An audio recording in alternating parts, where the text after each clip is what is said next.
Hello, Wayward Gamers. Welcome to the Emporium.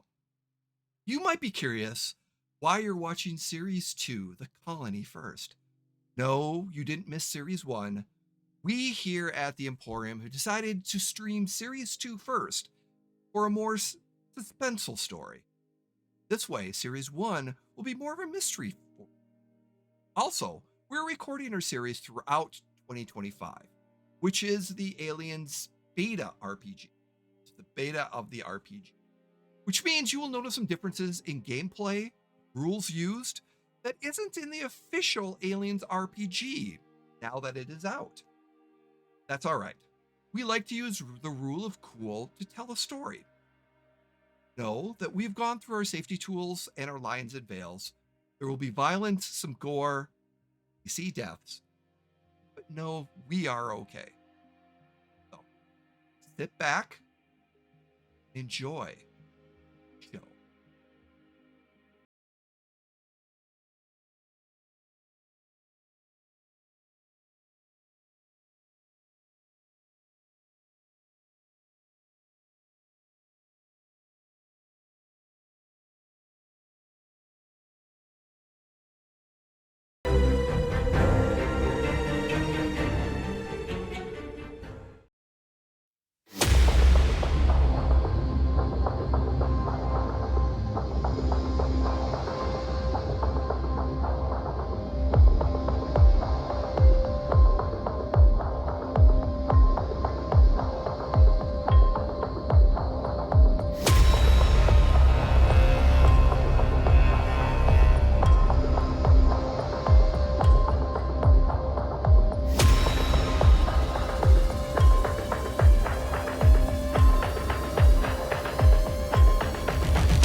Hello, everyone! Welcome, Wayward Gamers, to the Emporium. I am Jay, also known as Neofree3 on some socials. Anyways, welcome to our Aliens RPG series. We are having some fun with the new beta. It's currently beta, but the Aliens RPG Evolved Edition. So we decided to have a little fun, and we're putting together a little series. Now, some of you were going, Jay, why does it say Series 2 of the Colony? Because Series 1 will be played a little bit later, but we wanted to introduce Series 2 first, and some things that happen here is directly will be affected by Series 1 and vice versa as it kind of comes back. So we wanted to give you a little teaser of what we're going to introduce, of the fun of the Alien universe. And these wonderful and talented players are here to help do that while they torture them in the evil GM way of Alien that I can. But before we start, thank you so much. I'd like to introduce our wonderful and talented players, as I mentioned. And over here, Adam, thank you for being here. I am so excited for you to be at the Emporium again. How are you doing, and who are you playing? Hi, I'm excited too. You said the wonderful and talented player, so I assumed you weren't going to introduce me, but that's Oh, little you must. self-deprecating humor there to That's start us off. that's my line. Yeah, But right. Yeah. Sorry, Jim.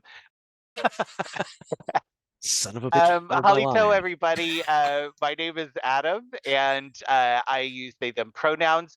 And I will be playing the part of Jax Rickard, the roughneck, young, brawny, dumb mechanic. Actually, not dumb. Actually, so yeah, he's not dumb. Jax's pronouns are he, him. He's actually a smart mechanic, just emotionally unintelligent. Let's say. So, There's, stunted. Busy. Everyone's good in their own way, Yeah, stellar. yeah. So no judgments Yeah, here, none whatsoever. Thank you for being here, Adam. Love having you here. Jim, sir, how you doing? Who are you playing? Hi, I'm Jim. My pronouns are he, him, and I'm playing Glass. Oh no, wait, that's the other series on this channel. I'm playing Mike Big Iron James, who is a former Marine pilot and now acting as a futuristic trucker for this wonderful colony here.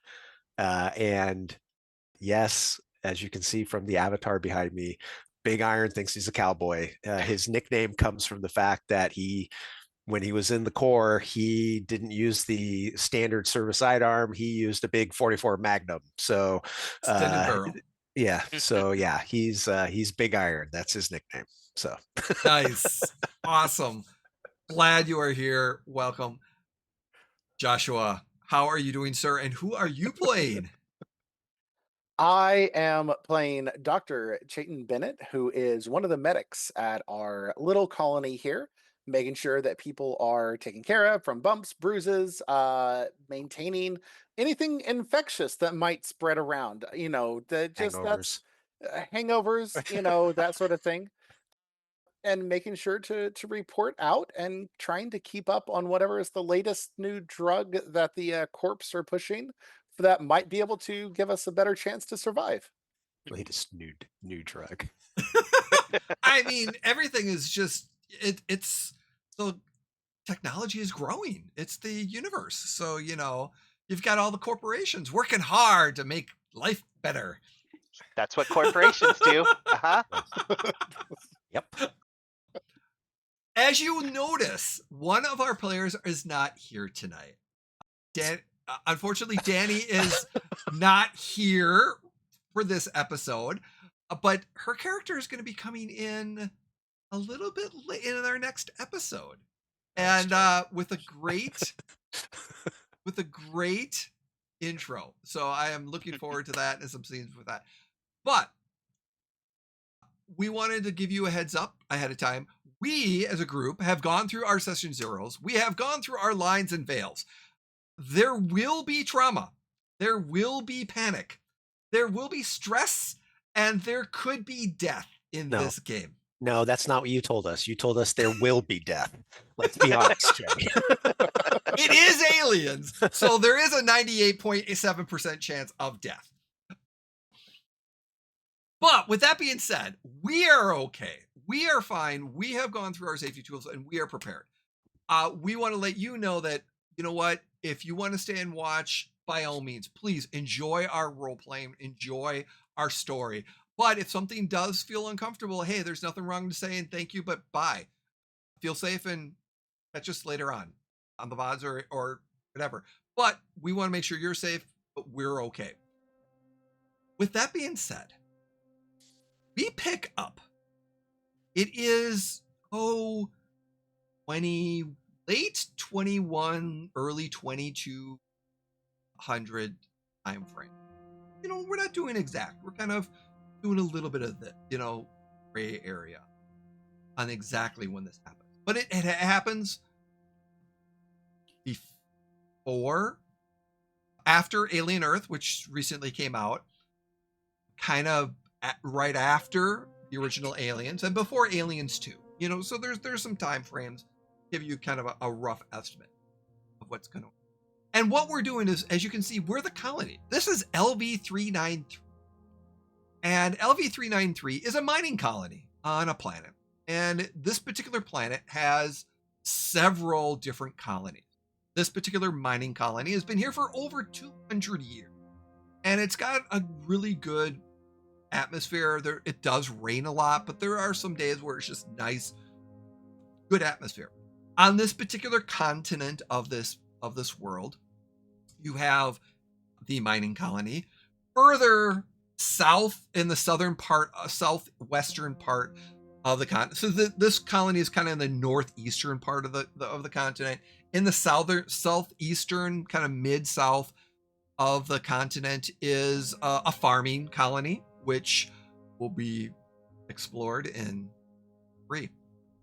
And then later on, we have there's a research facility way on the western part of the continent, which would probably be, hence, they're all connected. All the series are connected. But with that, we pick up on LV. It's your this is a generational mining colony. People come and go, food comes and go, supplies come and go, products kind of go on. And some of you were wondering, well, Jay, what about the corporation? They are in the Independent Core Systems colony. Yes, it is an LV, but this is an Independent Core Systems colony as well on this particular planet. So it's not Weyland-Yutani, but again, there's some cross business corporate exchanges, but for the most part, this is one of those colonies that's just kind of self-sufficient, that's being able to provide. And we pick up, the camera pans over the shake and bake mining. Looks exactly like, some of you might know, LV 427. Looks exactly like that one because they're all the same. They're all shake and bake colonies with the atmospheric reactors and condensers and the first and second floors. And we pick up as the camera pans over this wonderful colony of bustliness, people working hard, and it goes to the bar, this very large bar. What's the name of? Anybody got a name for the bar? Oh,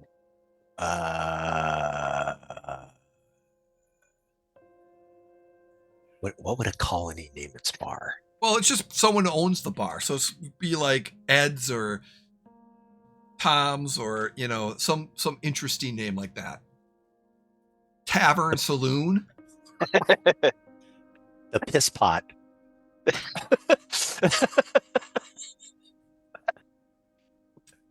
We're gonna go the Piss Pot Saloon. Yeah.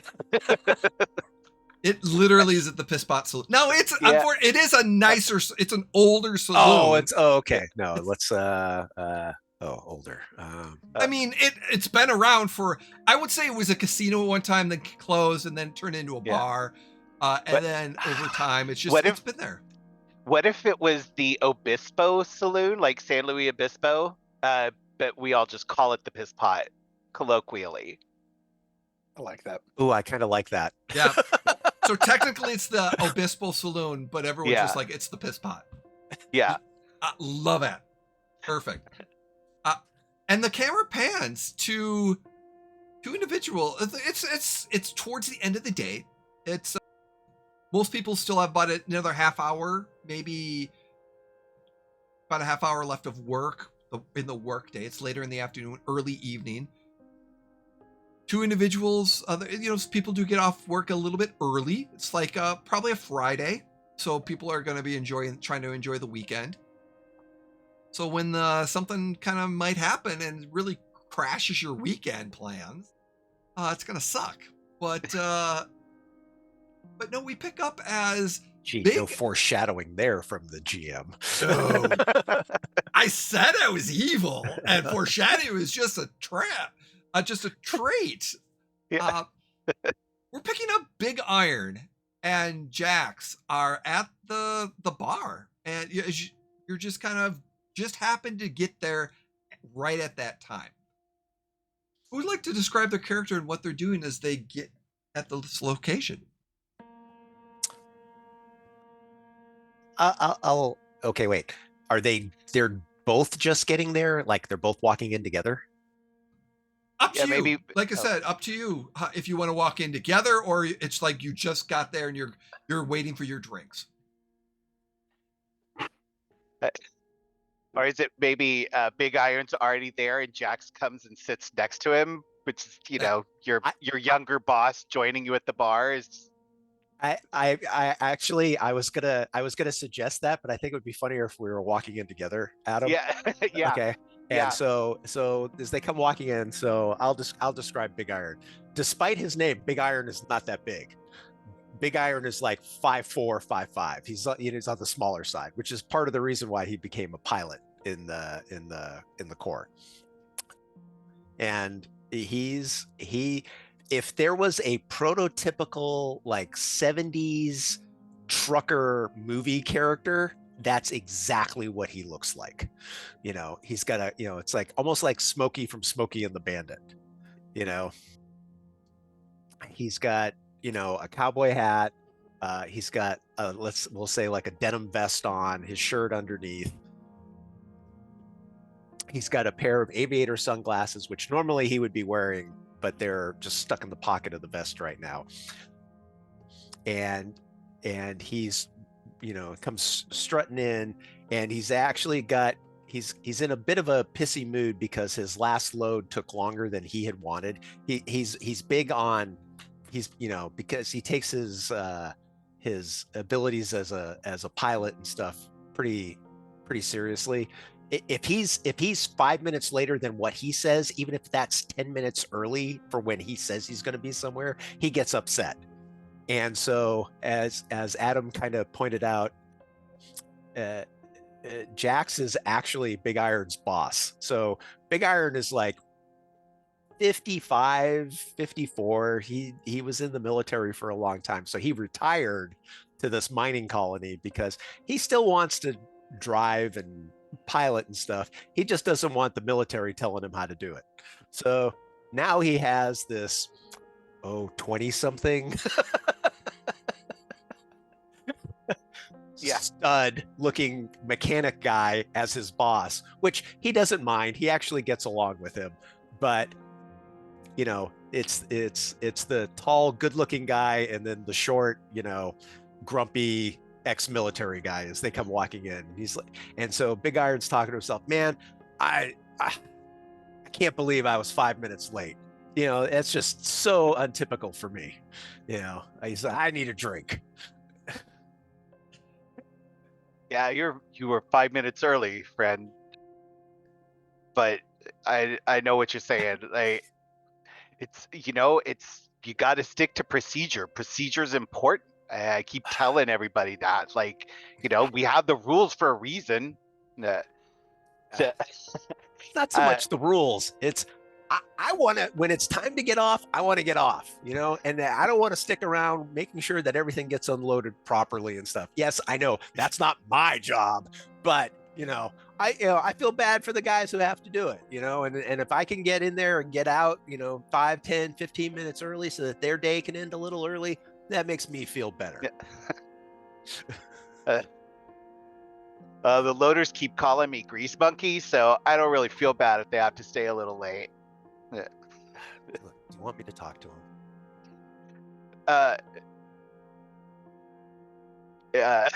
I think Jax kind of goes silent about that, like not sure he wants that or not.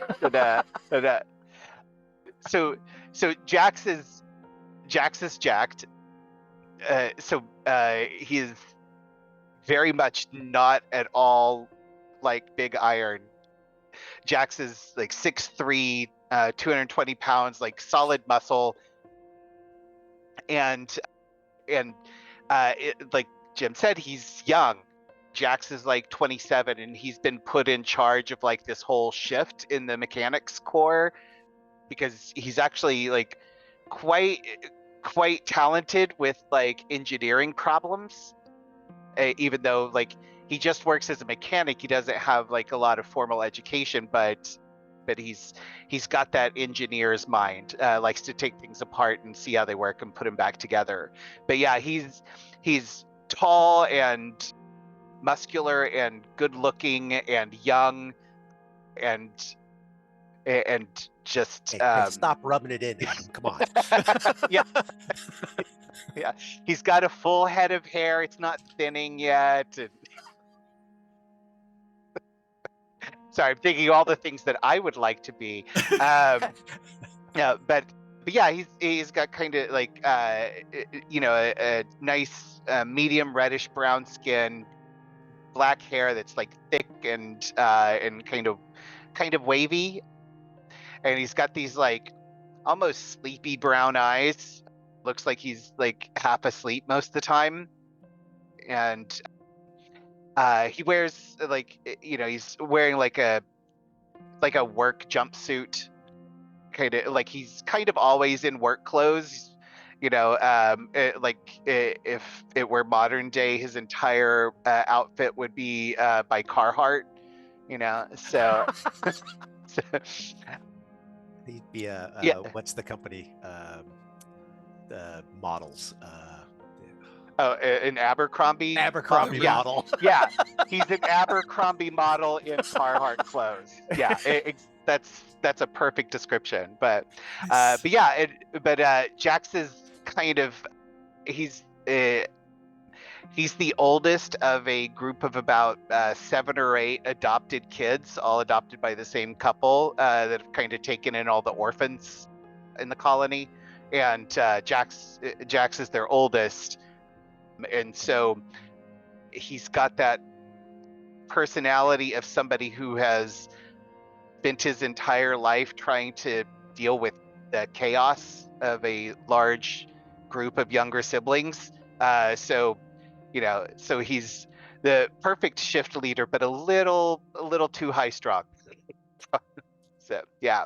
So as you come into this particular saloon, bar, tavern, there's a handful of people, not many people yet, since it's still relatively early and the shift is kind of be coming in. You have a bartender, the bartender Neil is behind, who's 5'11", your typical kind of not too big, but definitely that kind of charming older, kind of in his 40s. He runs the joint as well. He's got 1 or 2 servers, but it's pretty much him doing all the work. He's been there, and this is generational. So his dad owned the tavern before him, and then he kind of changed it. And when he took over, he kind of spiced things up a little bit, tried a few different things, added some menu items, changed a few. It kind of went downhill for a while, but now it's kind of steadied off a little bit. But that's the other thing about the mining. This particular mining colony, it's generational as well. So there is some deaths because it is a mining colony, but the safeties are pretty good. Actually, are above average, but you do get an influx of people that do come and settle. Some of them may have been criminals at one time, but they're reformed, so there really wasn't too much of a problem. There was a slight problem over a decade or two back, when it first happened, but then it, like I said, it kind of smoothed out, and it's a pretty good running colony, and there really isn't a lot of issues or things of that nature. The occasional stuff happens, but there's a constable that kind of takes over it. There's a mayor that's been elected for three elections running. So I mean, the mayor's been really good. Everyone really likes the mayor. He does his best to make sure that the peace and everything is kind of happening. That Mayor Simons is his name. But as you're in this particular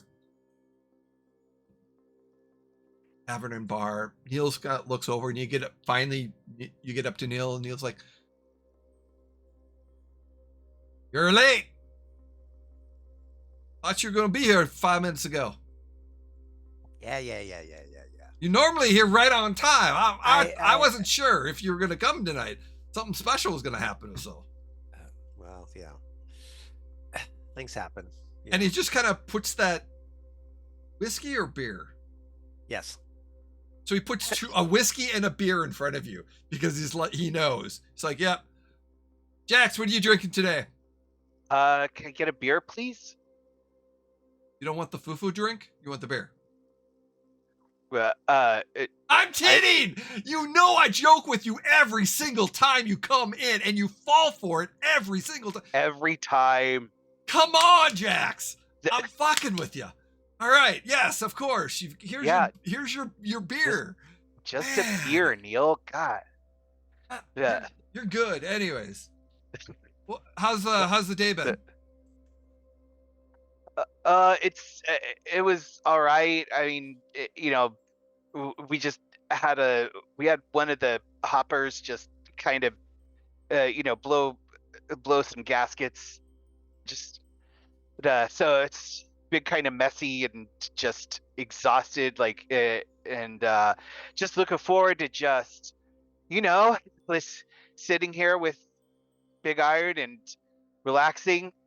Relaxing.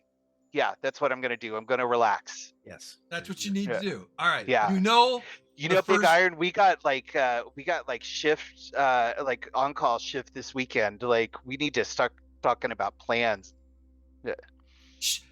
Jax, nothing ever happens here. Everyone that's on duty doesn't do shit. So nothing's gonna happen.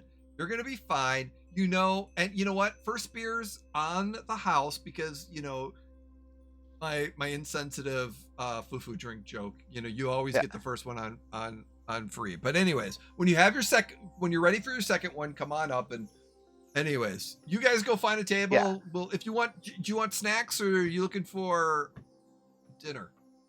Yes. Big Iron just gets up and he Yeah, takes both of his drinks. Actually, he doesn't take both of the drinks. He's already finished the shot of whiskey. He's put it down. So now he's just carrying his beer to a table. We got some scorpion sausage in from the last load. So I'm cooking up. You just see him he goes like this. He's walking away. Oh shit! Yeah, bring us some of that. Right. Yeah, and the nachos. Yep, I'll get some nachos for you. Yeah. Okay. Jay, I have a request. Yes. What did you say the name of the constable was? I did not say the name of the constable was. I just said there was a constable. Okay. Does the constable have a name? Not yet, but if you have a suggestion for the constable name, I will definitely take it. I want the constable to be William O'Neill. It's Sean Connery's character from Outland.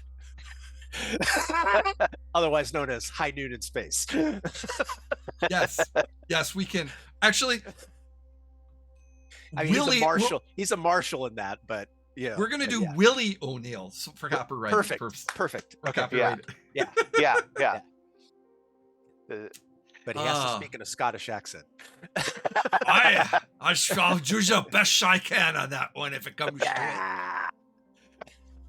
Highlanders. As you sit down, talk amongst yourselves as things kind of go. How things going with that? Yeah, I think when we sit down, Jax is, theoretically going to try to relax, but he's just not good at it, and he just starts starting to go over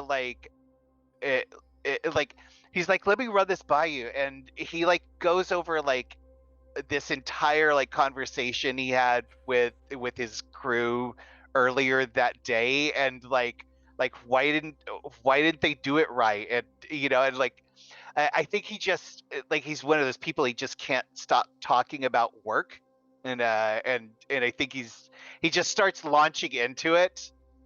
Yeah. I totally get it. Okay. Yeah.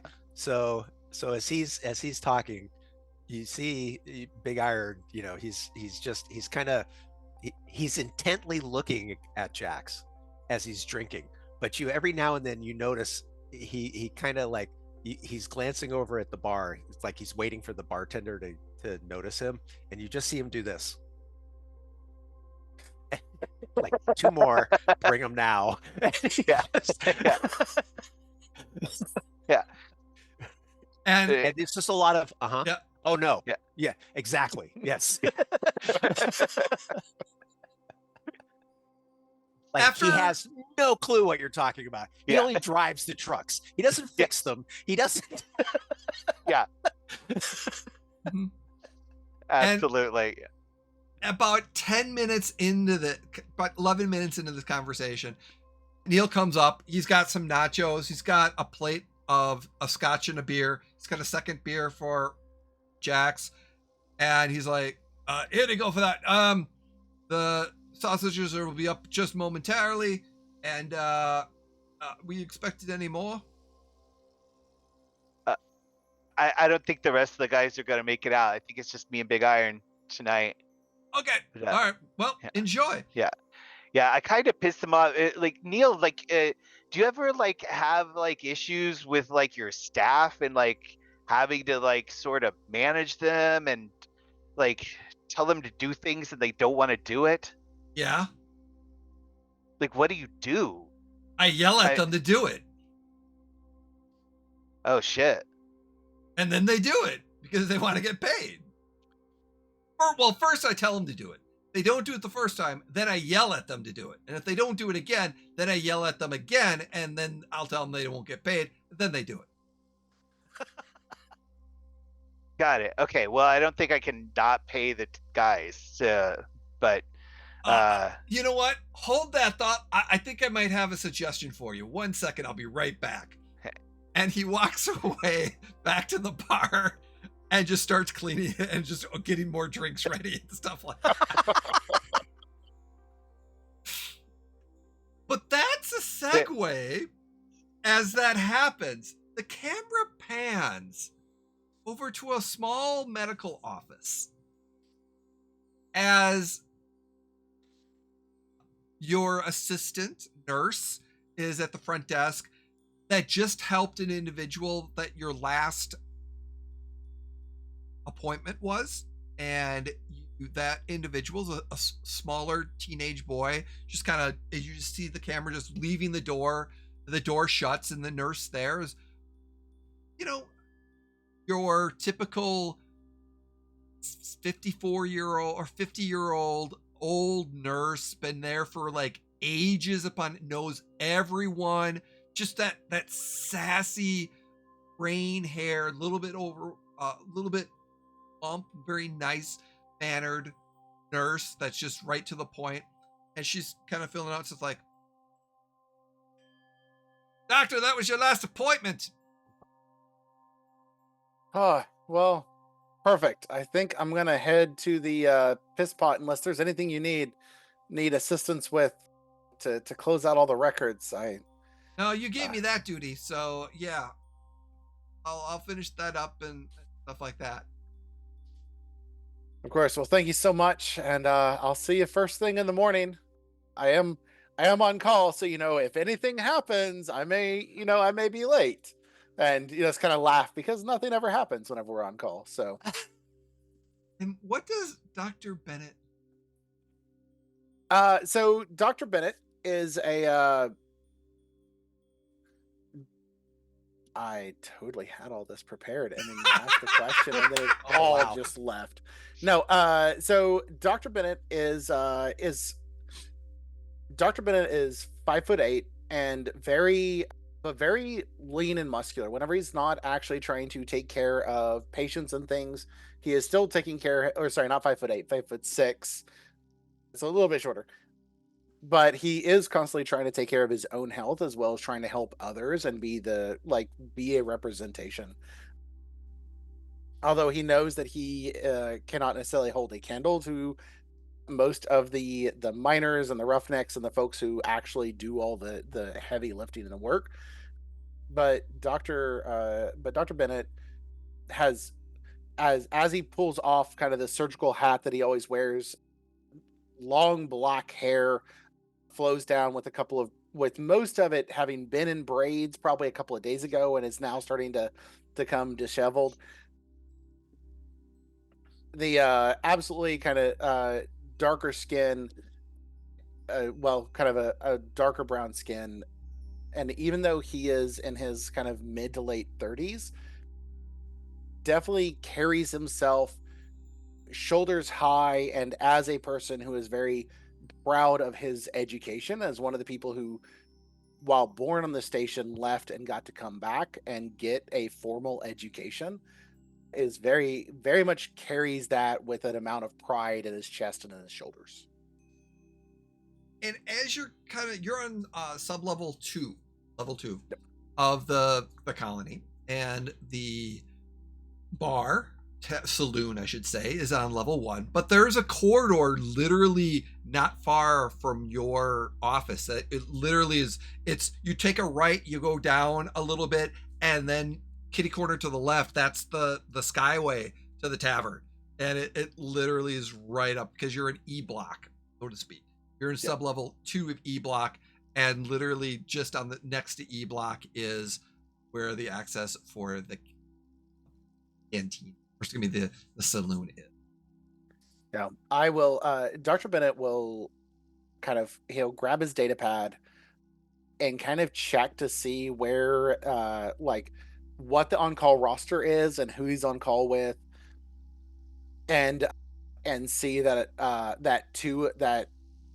that two of those individuals are currently in the piss pod as well, because he has medical trackers on most of the colony at this point in time and keeps track of everybody. And so he looks and goes, oh, okay, this works out nicely. And so he starts to head that direction. And I will add, there are 2 additional individuals on that list, but they are currently in the mines. They're finishing up their they're finishing up their shift and late shift. They're kind of on a late shift right there.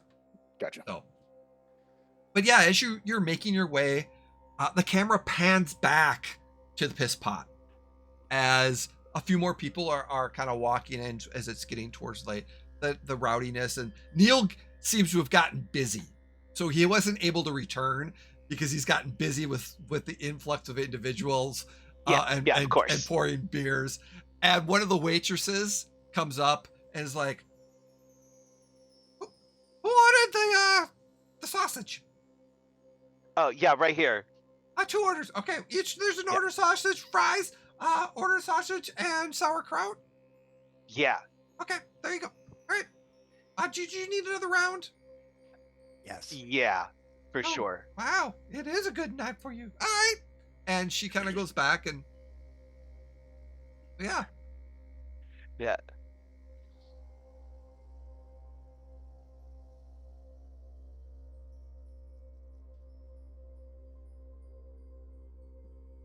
So at what point does Dr. Bennett show up? You're going to be showing up in just a moment.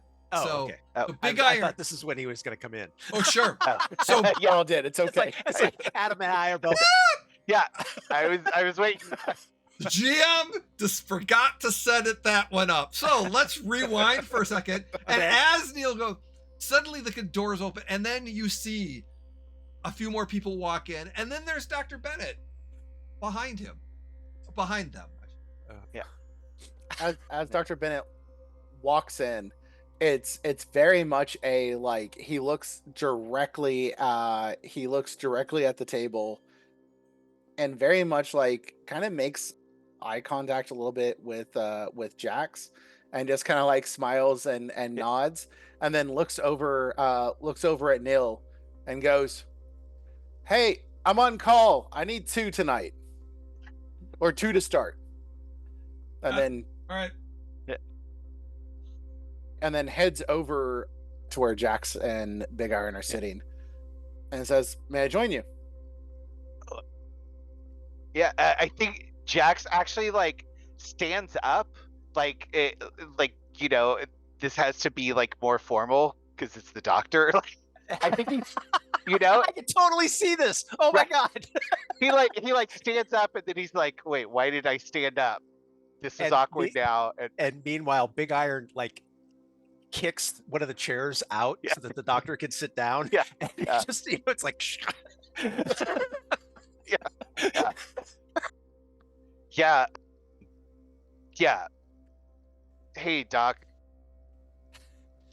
So I noticed you're on call shift with us this weekend. So I'm glad you're here, because I thought maybe we could go over some of the procedures and some of the protocols and everything in case something happens. And Sure, as long as we don't have anything else, as long as we don't have anything like what happened earlier today with the hopper and the conveyor belts.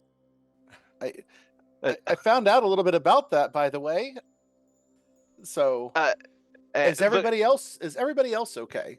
yeah, everybody's fine. I just like banged up my shoulder, but like I'm all right. And like it was close. Like we didn't lose any arms, so I mean that's good, right? Yes, it's keeping all of your appendages is that's a win. always a good thing.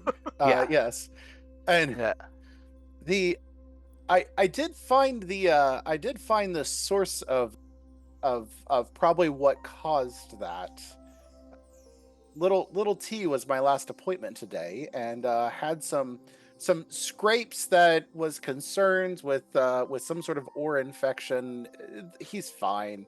Just little T being little T, trying to make the conveyor belt better is the most I could figure out. I don't know a lot of the engineering things. That's not my specialty.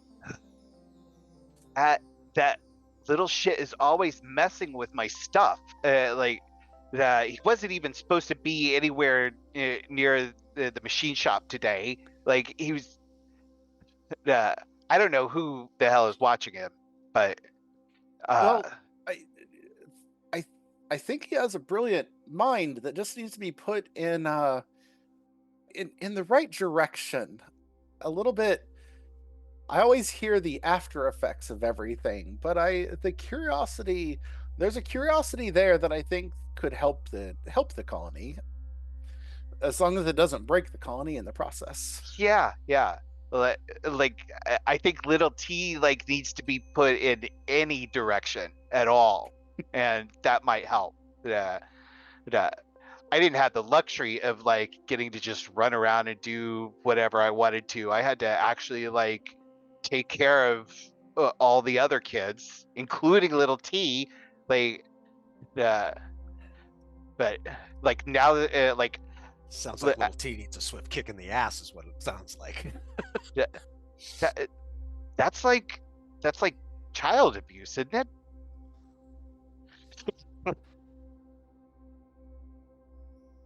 I heard Big Iron's eyes roll. And then at that moment, some bottles of beer, 2 bottles of beer, appear in front of Bennett, and another plate of nachos. As the waitress is, okay. You know, the Thank core you. has a way to fix that kind of a problem, if you know what I'm saying. They can also provide some guided engineering structure. I know, Riker, I've been very impressed with your ability to learn and adapt, and the way that your mind works is amazing.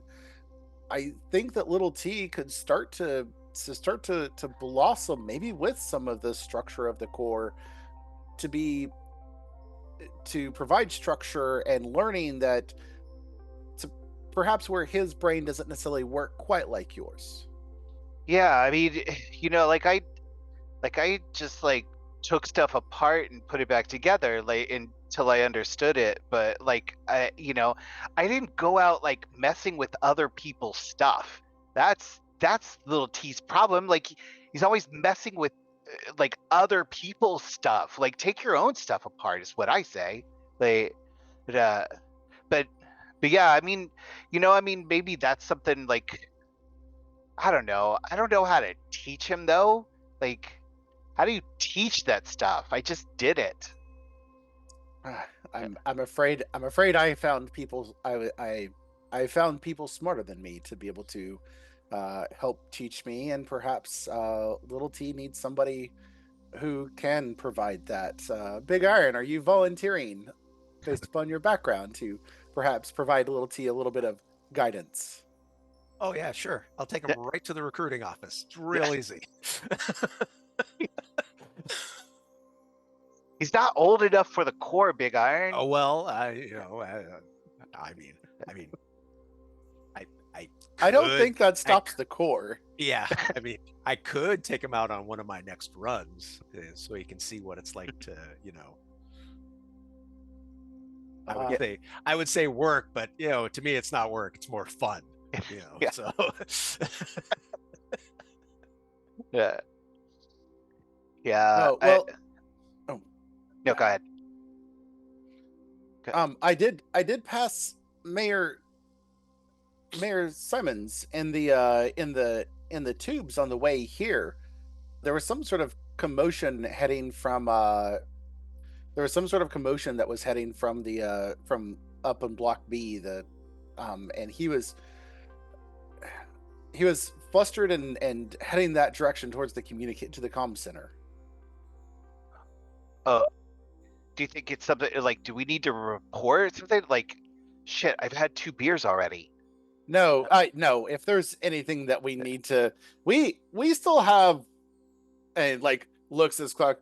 We still have 30 minutes before our shift officially starts. If it's anything important, you can just drink water between now and then. I'm sure whatever it is probably responding to somebody who's wanting to interfere with our little colony here. And with that phrase, because karma is a bitch, the entire facility starts to shake and rumble as you hear a large rumbling sound, and everything as if something came through and passed by overhead that was making a lot of noise and just rumbling, and you could have swore you heard, because this particular colony is set in a mountain range. It's kind of in a valley of a mountain range, and then there's ways to get out, so you're kind of like, you're 2 sides of a mountain range, and then there's flatlands, and then to get to the other side of the mountain range, there's a pass that you have to go through to get through, and there's another valley on the other side of that particular mountain range. As things were shaking as if something large was passing by relatively close, the shock waves are just kind of just jolting everything around here. You could have sworn one of the mountains just got impacted. You hear the big boosh as something just kind of collided in with that, and people are like, what? They're kind of standing and they're kind of going around, and some of them go outside and kind of look, and there's people standing around outside as well. And since you're on one of the first floor main exits, you have easy access to walk right outside, and you are in the outside, and you're at the southwesternmost building of this facility. And there's a few people that were standing there, and as you people are rushing out to kind of seeing, what are you wanting to do? So when the rumbling first happens, Jay, Mm-hmm.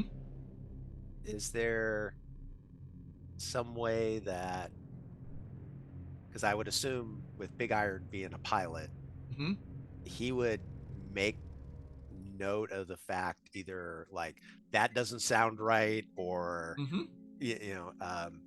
so I guess, is it observation?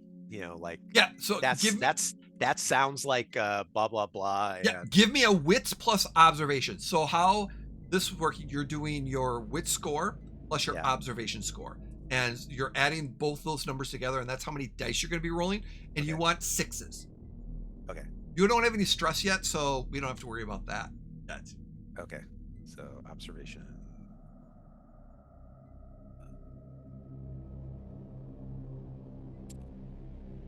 I'm trying to use the one inside of demiplane here. So wits plus observation, so it's 4d6. So. And then you only want the 6s. Okay. How many 6s you get?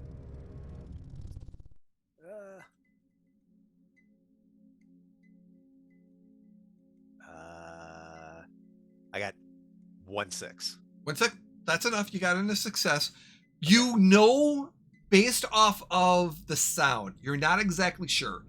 It sounds like a large ship is crashing. You don't know what kind of ship.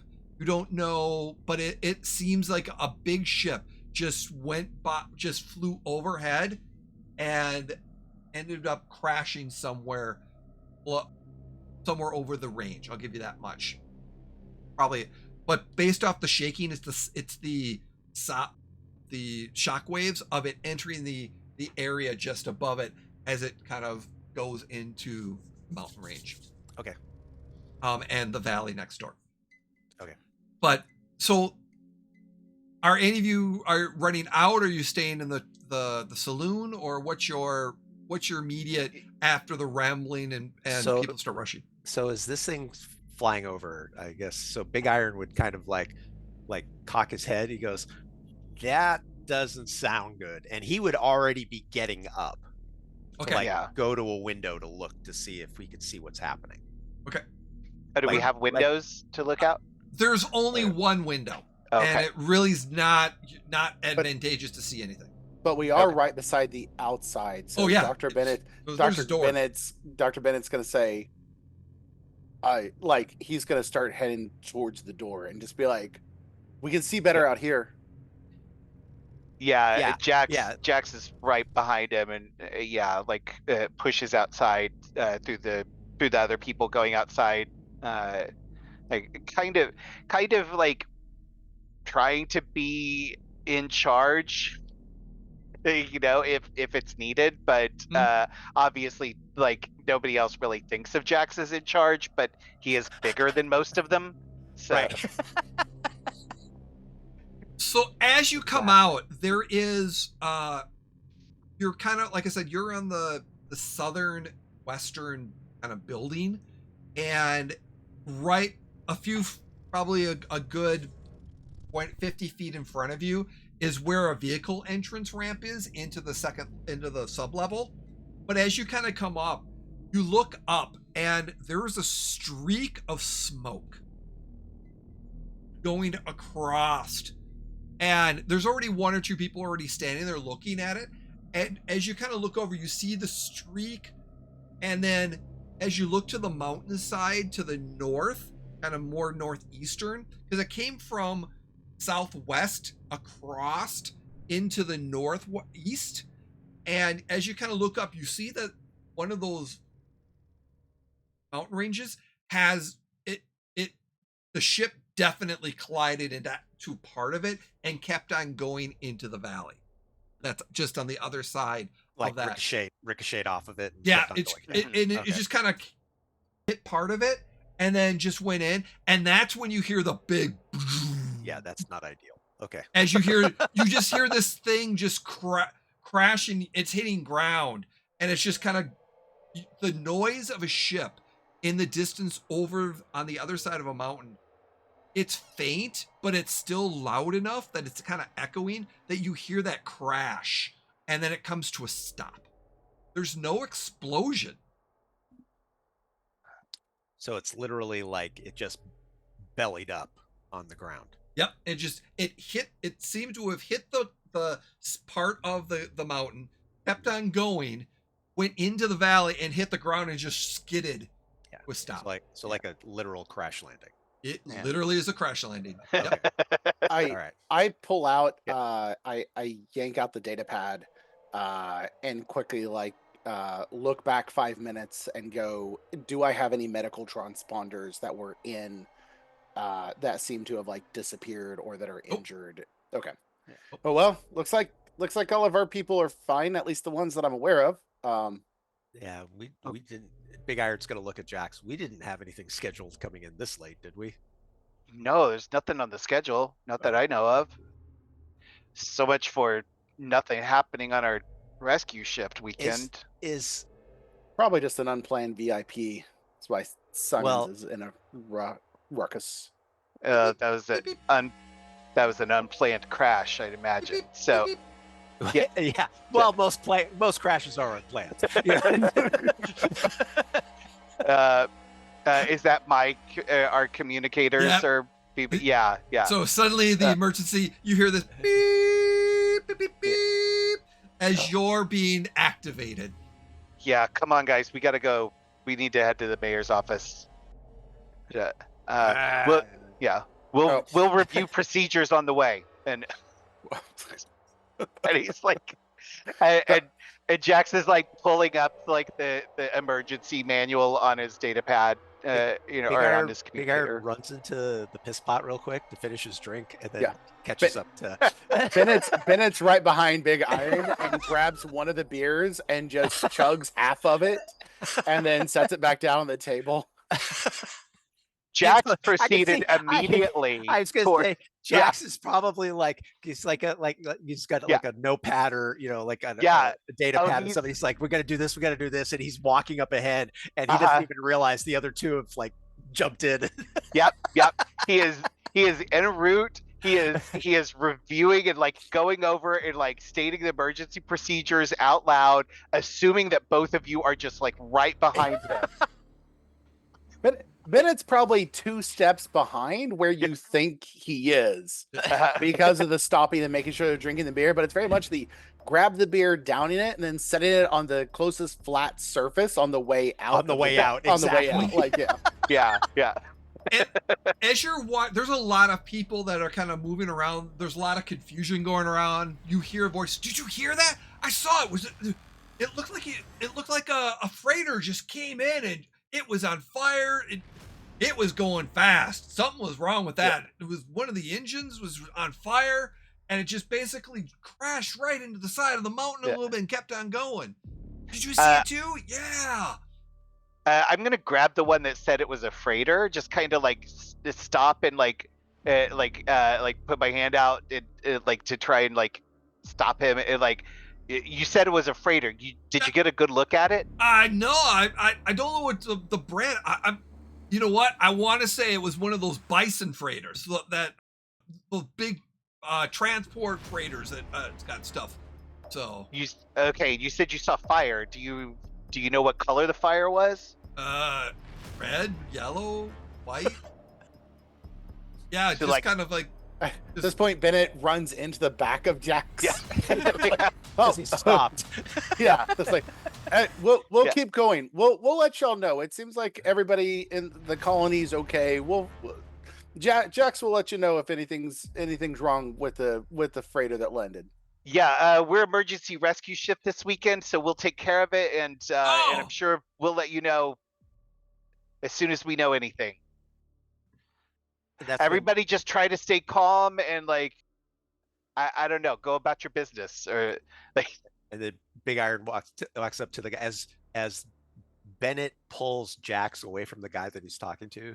Big Iron comes up and he goes, yeah, we got it. And he puts his empty bottle in his hand and he just keeps going. And the guy's just kind of looking at you like.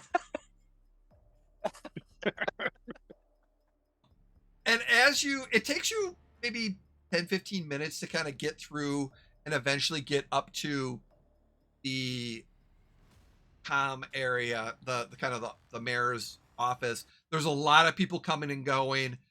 People are with papers and shuffling and comms and stuff like that. And as you kind of enter in the kind of the lobby doors and stuff like that, one of the assistants, nice suit, male in his late 20s, early 30s, kind of comes in, kind of proper. He's got his quote. Yes, you are. Oh wait, and it's pretty common, It's doctor. Oh yeah. Yes. Oh, the emergency response is here. We're still waiting on 2 people, but they're stuck in the mines. They're not going to be able to get out for several more hours. You're gonna probably the mayor will see you, but you're gonna probably have to go by yourselves. We've got the emergency the truck and supplies set up for you in hangar 4. Okay, and I'm like referencing the emergency manual and like, okay, did anybody prep the emergency rations kit? Do you know if the medical kit's been uploaded onto the truck? And I'm just like going through the list with him of like, did you follow all the procedures properly? And he's like, yes, my understanding is that it's being prepped already. You may have some additional, since it's a crash, there are some additional equipment that you'll be able to get from the hangar to put on you're taking truck 7A. You're taking 7A. Big Iron's already heading towards the hangar and he's pulling his driving gloves on. He's like, and as Jackson and the assistant, the mayor comes out, it's like, Mayor Simons, he comes out and says, Doctor, welcome. Jax. Yes, sir. Right. Rickard. Yeah, sorry. So and then Mike James is on the emergency team as well. Yes, and the assistant's like, those are the only 3 we have available right now. We're going to be sending them out within the immediate future, and then if necessary, the other crew will be able to be on standby. Big Iron's not there listening to any of this. He's literally like he's already going towards the hangar. And then the mayor's like, where's Mike James? He's already heading. Okay, that's good. Anyways, your job, you're going to go to the crash site, assess the damage, look for survivors, and report back. Yes, sir, Mr. Mayor. We can do that. So I believe there's some like standard release forms we're supposed to fill out before starting shift, or do you want us to do that? Or we'll take care. This is on we want you to get out there. We'll get those assistants, have them take care of it when you get back. We'll make sure if once you get prepped, we'll get over there if we can get over there before you to sign. But head over to the hangar and get stuff. We'll get those papers to you as soon as possible. Okay, I haven't had time to make an emergency list of like additional supplies that we might need to assessing the situation. And suddenly the mayor turns over, someone walks into the room. It's the constable, Willie O'Neill. He's like, we're trying to establish communications, but they're down. We had the first communications 15 or 3 hours, 2 hours. Scottish accent, Jay. Scottish accent. Yeah. Irish, Scottish, though. This is Sean Connery we're talking about. Sean Connery, yes. just Mayor Simons. It appears that the original message that we received from them a few hours ago is the same ship that ended up crashing over there. We're unable to establish any communications with them at that time, but the communication center is still doing. And this, all right, he's like, keep going on that. And go. As he points to Dr. Bennett. Yeah. Dr. Bennett and Jax, go. We'll take care of it. And the assistant turns over as they continue and kind of shuffles. All right, we're still printing the information.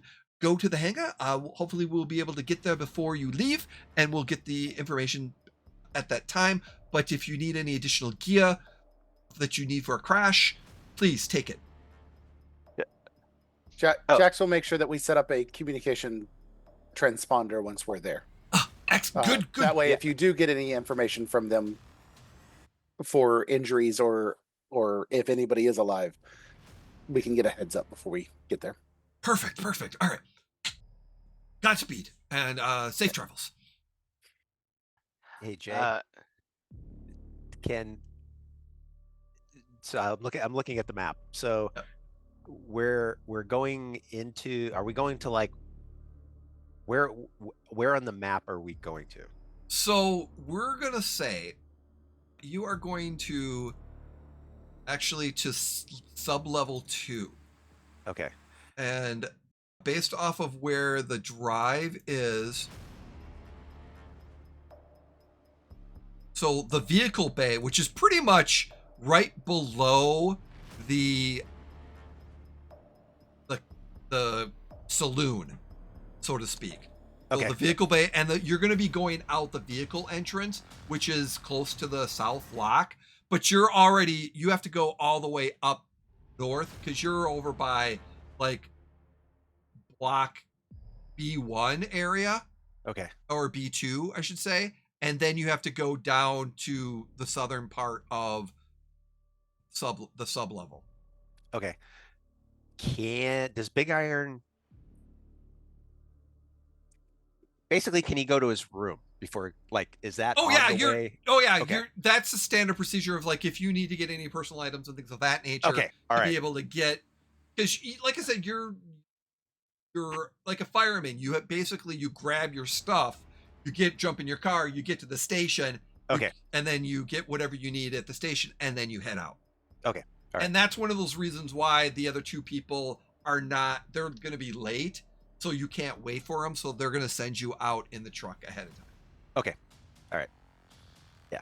I just, as, yeah, Big Iron has something he has to grab from his The- room first.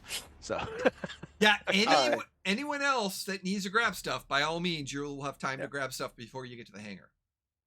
The Dr. Bennett will swing by the med lab, so he's very fortunate in the fact that his med lab, like the med lab, is on the way Mhm. from where we're at now to the like popping outside to the vehicle where the vehicle is going to come out from the sublevel, and so he's going to go to the med bay. He's going to grab a his backpack that has not just like a med kit, but it also, because there was a crash, he's going to grab the surgical kit, like the mobile surgical kit as well, and then a handful of Neproleve and other sort of pain reliever drugs Got it. put into the backpack.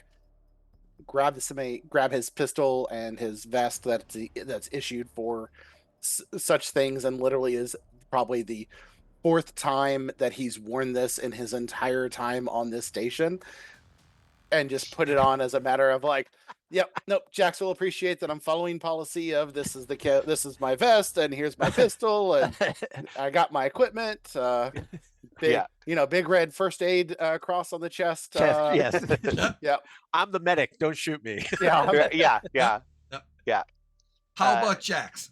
So Jax has actually had all of his stuff that he might need in a duffel bag prepared that he took with him to work this morning, pre-packed last night, and it's been carrying around, since we left. So yeah, He's got a go bag that he keeps with him. he's got his go bag, yeah, because big oldest child energy. Which I'm the youngest. I'm just imagining how awful it is to be an older child. So I'm also playing him a little dumb because that's how older siblings are. It's all right. None of my siblings will ever see this. No, but yeah, he's got like that big, always prepared energy, and so yeah, he's got all his stuff in a duffel bag, and brought it with him, and so Jax is going immediately to the vehicle bay and starts doing the checklist, the pre the emergency procedures checklist, making sure, like, do we have rope, do we have a jack, do we have a cutter, a cutting torch, do we, and just making sure those things that, like, turns on and checks that all the flashlights work, and so yeah, like, Yep. and like he has the, like, the manual up on his pad, but like doesn't actually have to look at it because he's already committed it to memory, but still looks at it occasionally anyway. So Okay. yeah, He has to double check. he has to double check. Yes, exactly. Yeah. So yeah. Awesome. I love this character. So much. Yeah. All So this in an Abercrombie model. Yeah. Yeah. So as you're getting everything organized, you get to the bay, and as Jax is going through, you go to the sublevel.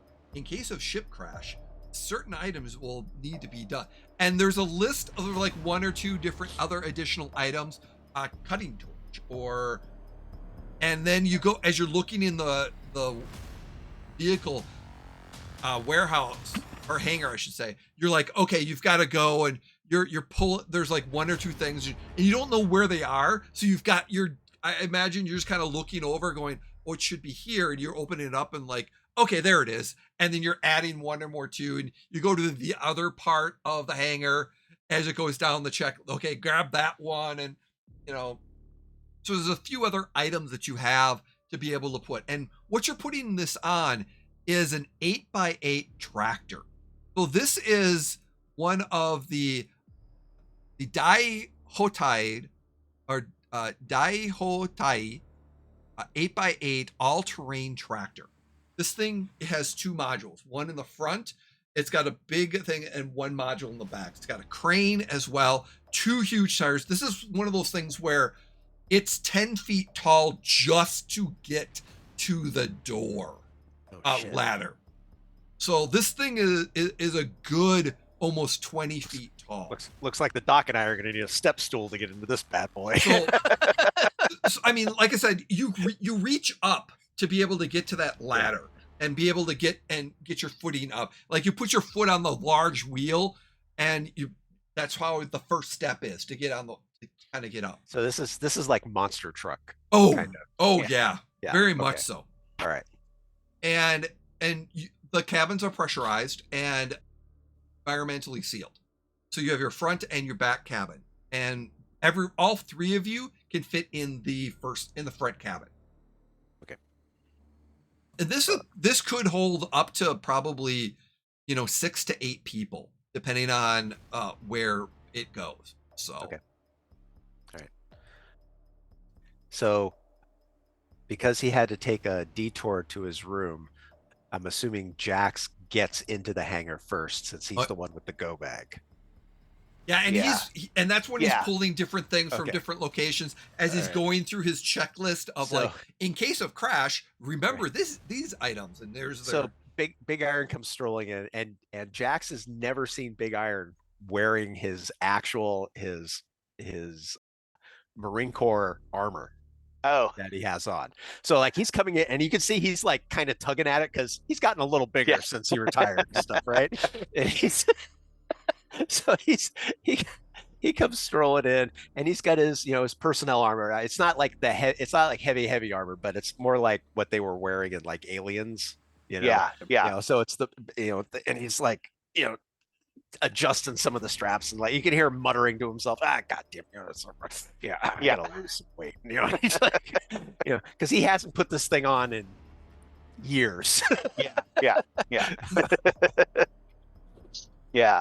And so he walks up to Jax, and he goes, "Okay, we're ready to go." Great. And you see him, starts walking towards the cab because he's got to start this thing up. So he's going to start the startup procedures and stuff. So and I think at one point in their past, like Jax did try to make sure that Big Iron did proper startup procedures, and learned very quickly not to ever again. Yeah, he just knows. He knows. He's been a pilot longer than you've been alive. So. Exactly, yeah. Don't need to go over the checklist. Big Iron will know it and do it. And for eye candy purposes, Jax has unzipped his coveralls and like tied the top around the waist, so he's just got on a black tank top. And then has put the Kevlar vest on over the tank top. So if there was a little wind blowing, his hair would be kind of yeah. So you can see all the muscles as he's lifting all this heavy equipment into the cargo area. As Jax is finishing loading the last of all the things, that's when Dr. Bennett, who thought that he was going to be the first one there, but between Big Iron leaving and not even getting the debrief, and Jax having to go back, Dr. Bennett comes in a little shocked that he had the shortest path. How did he get here last? And then he looks over at Jax and kind of raises an eyebrow and goes, "Oh, I thought this was what you would want me to wear. Am I overdressed?" No. I mean, that's like proper protocol for for a medic, right? Yeah. Very well, Jax. I am ready to go. I have all the kits, both emergency supplies, medical kits, and immediate relief, smelling salts. All the things are on the medical checklist. I trust you've done your job well, Doctor. You can just call me Chayton. The doctor gets old after a bit. Oh, yeah. Okay. Chayton. And I'm Jax, of course. Yes. This is about when Big Iron kind of leans out, with the door open. He's like, "All right, boys, let's go. Load them up." I'm going to say one of the things is the communication array, the portable communicate. You ended up getting that, but it's going to fit in the back cabin. Okay. So it's a bit larger. So based off where the space is and some where the open spots are, you're going to have to put it in the back cabin. Yeah. So is it big enough I get to use one of the mech loaders to load it in? No. Damn it. Okay. All right. And nope, it's just all heavy, trying to be it up and yeah. Okay. Well, yeah. I mean, Jax does do all of the heavy lifting and gets all the cargo and all the supplies loaded and everything. So he's been working on that while he's gone through the checklist. So there is an arm on the back that basically that you kind of control to help grab up and then bring in to the area. So okay. I like to imagine that Big Iron, like as Jax is going to go pick up this heavy thing and brute force it, Big Iron just is like, watch this. And then just uses the arm. The cabin. The perfect little claw machine interaction. Josh just kind of like steps back, like hands on his hips, and is like, well, yeah, I guess if you want to cheat. But you actually, he only can get it to the side of the door. You actually have to grab it from him and bring it into the cabin. Yeah. So nice. Yeah. Yeah. So I'll climb up and do that, the grunt work. Everything has gotten put in. You're getting in. You all get into the front cabin and you're about to ready to go. Any processes like sitting wise, you're getting in. Anything else that's happening before you take off? See, I don't really have any like great piloting skill or anything. Is there any kind of station that is specifically for like keeping up on the engines or anything like that, or is it it's just a pilot seat and chairs, right? Yep, pretty much. It's a bench. It's like a big bench type situation, and there's a little seat, and it's like that U-Haul type seats. There we go. Yeah, it's literally it's just this big cabin, and you're just kind of the U-Haul type. You got your seat, you got back seat, and then you got another side seat, and you just big column in the center, and got the gadgets all over, the monitoring everything, and steel bars, and you're like, yeah. Okay. And your duffel bags are in the back section of that seat behind. Yeah. So. Yeah, I mean, obviously, Big Iron's piloting. I think Jax will sit wherever Chayton is not sitting, or when it. Basically, like Jax will let Chayton pick his seat first. Yeah. Now, Chayton, like seeing Jax like waiting, Chayton will hop in and just be like, "Okay, I'm in. You can mark that off the checklist." Mark that off the checklist. Yeah. Crew loaded. Yeah. And I just does Big Iron rev the engine before he takes off? No, I could see him like, because his flipped, he's got everything ready to go and stuff. He's just gonna, and I'm assuming Jax is the one sitting next to him, and the dock is on the other side of Jax. And he's just gonna look at him and he goes, "Ready to see why you pay me the big bucks?" And he just guns this thing and takes off out the. Just before that, seatbelts. Just before you turn, the camera rewinds for a quick second. As you notice, just as you're talking and doing some other stuff and confirming, there's a little light that turns on. And above it says rear cabin door open. And the light turns on for just a second. And then the light turns off. You didn't see it because your head was turned for a second and everyone was grabbing different things. As that was turning on, suddenly you see this small shadowy figure climb up. And you see the door kind of opened, and the shadowy figure just get into the back cabin, and the door shuts. Just in a quick, and just as that door shuts, you hear This is why you pay me. And then it just, you just turn off and you just start going. You go up the ramp and you're outside. And that is where we're going to take a break for part 2 of episode 1. Well, we have an introduction to make, I believe, shortly, or another scene. We're going to have another scene before the end of the episode. Thank you, everyone, for joining us. This is exciting. This is a good way to start off our adventure in this series. So, as I said, this is series 2, The Colony. Series 1, The Ship, will be airing after this one. And so yeah, keep your eyes out for what we're doing. We're hitting series 2 first. And then we're gonna kind of explore some why did the ship crash? And go from there. So thank you everyone for joining us. We'll be right back. So hold your beers, hold your alcohol, hold your drinks, or the aliens die soon.